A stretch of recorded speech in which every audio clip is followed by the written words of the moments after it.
talk about first China. They're spending at least $1.4 trillion on the new Silk Road. This as the Trump administration pushes its own trillion-dollar infrastructure plan. Our next guest leads a company that says it's ready to build one of President Trump's projects. Clean Line Energy President Michael Skelly is with us now. Michael, thanks for joining the show.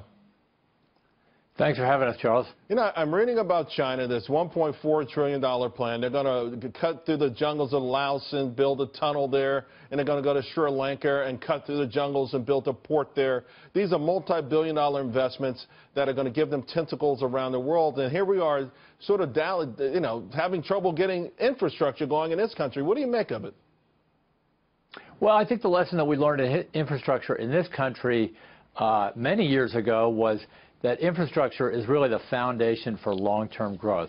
The Chinese have made tremendous investments over the last 30 years, and now they're taking those investments and parlaying them into really regional political strength. And it's an interesting strategy on their part, and clearly they're trying to keep their industries in high gear and continue to support that fantastic economic growth that they've seen over the last 30 years. Now, you're in the front lines of this infrastructure effort in this country. We do know that there's certain things. I mean, we shoot ourselves in the foot. There's a red tape. There's the so-called shovel readiness of these projects, which, of course, turns out in the past not to be so shovel ready.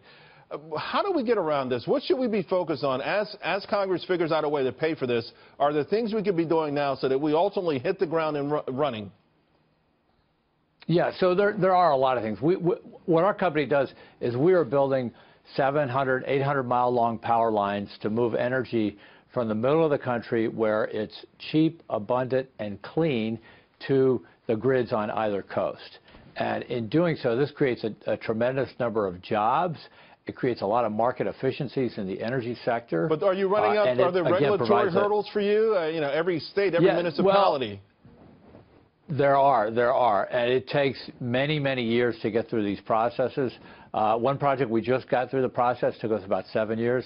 We got another project we're about 7 years in, and probably a year and a half, 2 years from clearing all the hurdles on that. So it takes a very, very long time, and a lot of it's because we just have not leaned in on infrastructure in the United States over the last 30 years or so. Michael, thank you very, very much. Really appreciate it.